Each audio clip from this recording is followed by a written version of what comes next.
ಇವತ್ತು ನಾವು ಸ್ಪಷ್ಟಪಡಿಸ್ತಾ ಇದ್ದೇವೆ. ಮಾಹಿತಿಗಳನ್ನು ಕಲೆ ಹಾಕಿದ್ದೇನೆ. ಕುರುಬರ ಮೇಲೆ ನಡೀತಾ ಇರುವಂಥ ಅಟ್ರಾಸಿಟಿ ದೌರ್ಜನ್ಯಗಳ ಮಾಹಿತಿಗಳನ್ನು ಕಲೆ ಹಾಕೋದಕ್ಕೆ ಜಗದ್ಗುರುಗಳು ಹೇಳಿದ್ದಾರೆ, ಕಲೆ ಹಾಕ್ತಾ ಇದ್ದೇನೆ. ಈ ವಿಚಾರಕ್ಕೆ ನಾನು ಹೇಳ್ತಾ ಇರುವಂಥದ್ದು, ನಾವು ಕೈಯಲ್ಲಿರೋದನ್ನ ಕಳ್ಕೊಂಡಿದ್ದೀವಿ. ನಾವು ಕಮೆಂಟ್ಗಳನ್ನು ಹಾಕ್ತೀವಿ, ವಾಟ್ಸಾಪಲ್ಲಿ ಮೆಸೇಜ್ಗಳನ್ನು ಬರಿತೀವಿ. ವಾಸ್ತವ ಸ್ಥಿತಿ ಅರ್ಥ ಮಾಡ್ಕೊಳ್ಬೇಕಾಗುತ್ತೆ. ಬಂಧುಗಳೇ, ST ಮೀಸಲಾತಿಯ ಬಗ್ಗೆ ಅಪ್ಡೇಟ್ ಏನಿದೆ ಅಂತ ಕೇಳ್ತಾ ಇರ್ತೀರಿ. ST ಮೀಸಲಾತಿಯ ಬಗ್ಗೆ ವಿಷಯವನ್ನು ತಿಳಿಸೋದಕ್ಕೆ ಜಗದ್ಗುರುಗಳು 11ನೇ ತಾರೀಕು ಕನಕ ಗುರುಪೀಠ ಬೆಳ್ಳೂಡಿಯಲ್ಲಿ ಸಭೆ ಕರೆದಿದ್ರು. ಆ ಸಭೆಯಲ್ಲಿ ಏನೇನು ಆಗಿತ್ತು, ಏನೇನು ಆಗ್ತಾ ಇದೆ, ಏನೇನು ಆಗಬೇಕು ಅನ್ನೋ ವಿಚಾರವನ್ನು ಜಗದ್ಗುರುಗಳು ತಿಳಿಸಿದ್ರು. ಯಾಕೆ ಕೊಡಬೇಕು ಅಂತ ಇದ್ದಂಥವ್ರು ಯಾಕೆ ಕೊಡಬಾರ್ದು ಅನ್ನೋ ಸ್ಥಿತಿಗೆ ಬಂದಿದ್ದಾರೆ.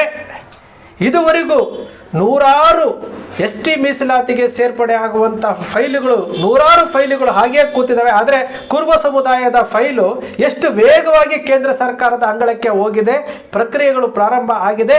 ನಾವು ಮುಂದೆ ಆಗಬೇಕಾದಂತಹ ವಿಚಾರಗಳ ಬಗ್ಗೆ ಏನು ಚರ್ಚೆ ಮಾಡಬೇಕು, ರೂಪುರೇಷೆಗಳನ್ನು ಮಾಡಬೇಕು, ಏನು ಕೇಂದ್ರ ಸಚಿವರುಗಳ ಮೇಲೆ ಒತ್ತಡ ಹಾಕಬೇಕು, ಕೇಂದ್ರ ಸಚಿವರನ್ನ ಜೊತೆ ಮಾತನಾಡಬೇಕು.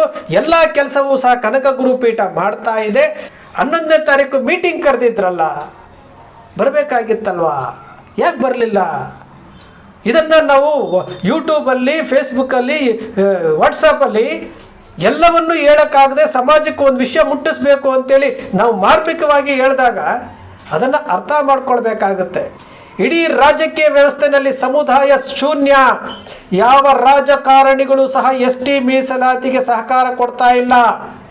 ಆದರೂ ಸಹ ST ಮೀಸಲಾತಿಯ ಚೆಂಡು ರಾಜ್ಯ ಸರ್ಕಾರದಿಂದ ಕೇಂದ್ರ ಸರ್ಕಾರಕ್ಕೆ ತೆಗೆದುಕೊಂಡು ಹೋಗಿರುವಂಥದ್ದು ಜಗದ್ಗುರುಗಳ ಹೆಮ್ಮೆಯ ವಿಚಾರ. ಅದು ಇವತ್ತು ಮುಂದಿನ ದಿನಗಳಲ್ಲಿ ಏನೇನು ಮಾಡಬೇಕು ಅನ್ನೋ ವಿಚಾರಗಳು ಸಹ ಮಠದಲ್ಲಿ ಚರ್ಚೆ ಆಗಿದೆ. ಸಭೆ ಆದ ನಂತರ ಚರ್ಚೆ ಆಗಿದೆ.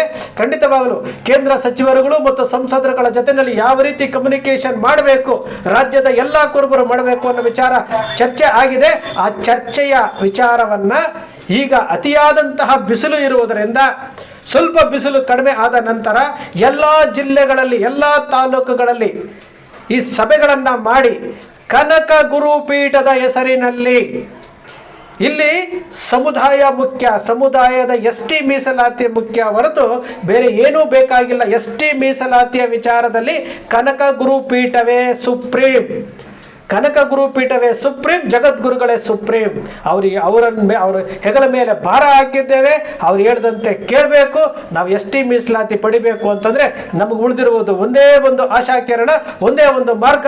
ಅದು ಜಗದ್ಗುರು ಶ್ರೀ ಶ್ರೀ ಶ್ರೀ ನಿರಂಜನಾನಂದಪುರಿ ಸ್ವಾಮೀಜಿಗಳು 50 ವರ್ಷಗಳ ಪ್ರಾಯ, 20 ವರ್ಷಗಳಿಂದ ಮಠದ ಜವಾಬ್ದಾರಿಯನ್ನು ತೆಗೆದುಕೊಂಡು ಸಮುದಾಯಕ್ಕೆ 1 ಇಂಚು ಜಾಗ ಇಲ್ಲದಂತಹ ಸ್ಥಳದಲ್ಲಿ ಇವತ್ತು 100 ಕೋಟಿ ರೂಪಾಯಿ ಆಸ್ತಿ ಮಾಡಿದ್ದಾರೆ.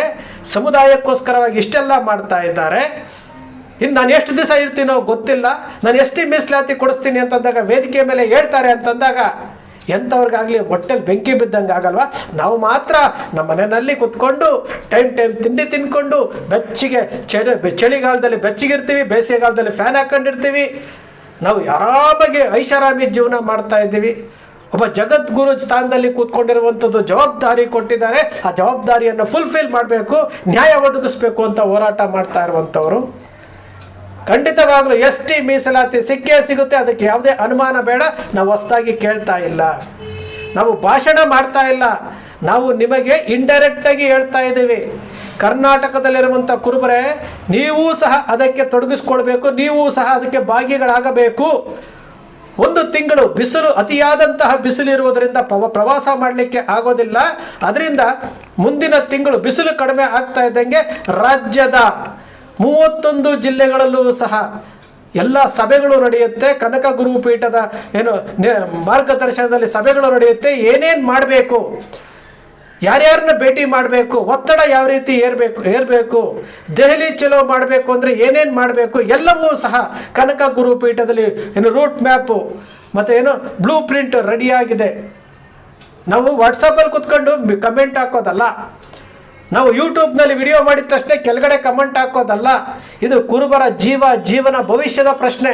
ನಾವಲ್ಲಿ ಕುತ್ಕೊಂಡು ಮಾತಾಡೋದಲ್ಲ. ಫೀಲ್ಡ್ಗಿಳಿದು ಕೆಲಸ ಮಾಡಿದ್ದೀವಿ, ಮಾಡ್ತಾ ಇದ್ದೇವೆ. ಮುಂದಿನ ಸ್ವಲ್ಪ ಬಿಸಿಲು ಕಡಿಮೆ ಆದಮೇಲೆ ನಾವು ಫೀಲ್ಡ್ಗೆ ಇಳಿತೀವಿ.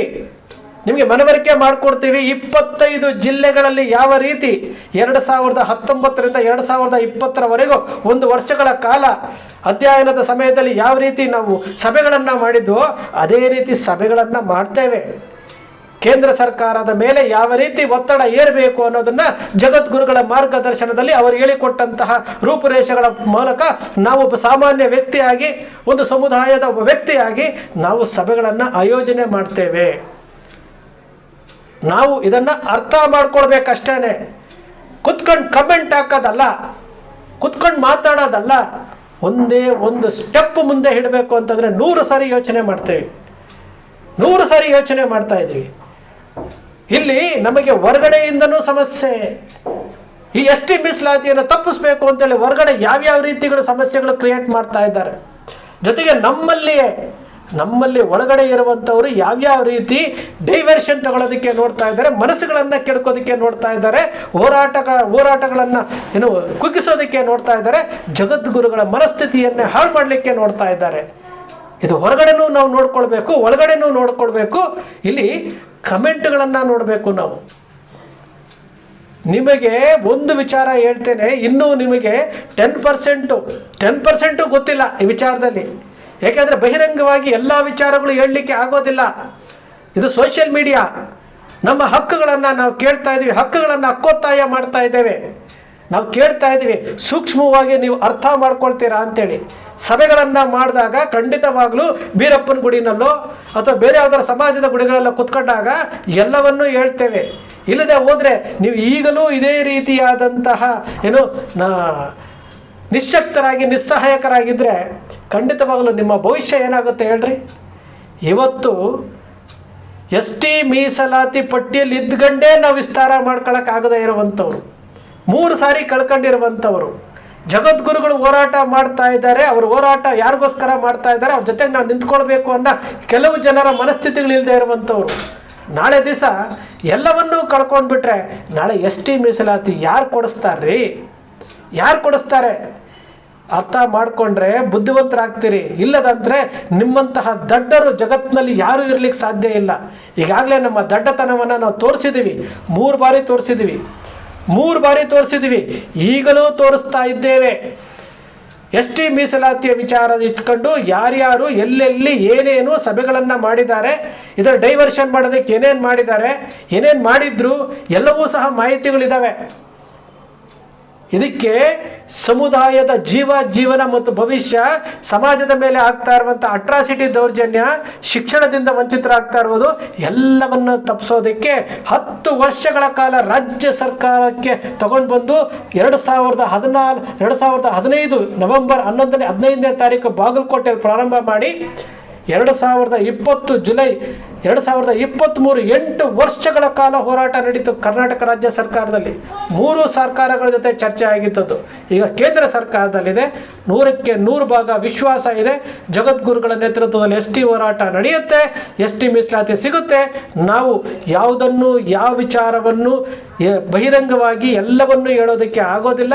ಖಂಡಿತವಾಗಲೂ ಬಿಸಿಲು ಕಡಿಮೆ ಆಗ್ತಾ ಇದ್ದಂಗೆ ಖಂಡಿತವಾಗಲೂ ತಾಲೂಕು ಮಟ್ಟದಲ್ಲಿ, ಗ್ರಾಮ ಮಟ್ಟದಲ್ಲಿ, ಜಿಲ್ಲಾ ಮಟ್ಟದಲ್ಲಿ ಸಭೆಗಳು ಆಗುತ್ತೆ. ಕನಕ ಗುರುಪೀಠದ ಜಗದ್ಗುರುಗಳ ಮಾರ್ಗದರ್ಶನದಲ್ಲಿ, ಅವರ ನೇತೃತ್ವದಲ್ಲಿ ಖಂಡಿತವಾಗಲೂ ಆಗುತ್ತೆ. ಬುದ್ಧಿ ಇದ್ದವರು ಮೀಸಲಾತಿ ಪಡ್ಕೊಳ್ತೀವಿ. ಇಲ್ಲ ನಾವು ಬುದ್ಧಿ ಇಲ್ಲದೆ ನಾವು ಹಿಂಗೆ ಮಾಡ್ಕೊಂಡು ಹೋಗ್ತೀವಿ ಅಂತಂದರೆ ಆ ದೇವರು ನಮ್ಮನ್ನು ಕಾಪಾಡೋದಕ್ಕಾಗಲ್ಲ. ಇದು ನಮ್ಮ ಸಮುದಾಯದ ಇವತ್ತಿನ ಪರಿಸ್ಥಿತಿ.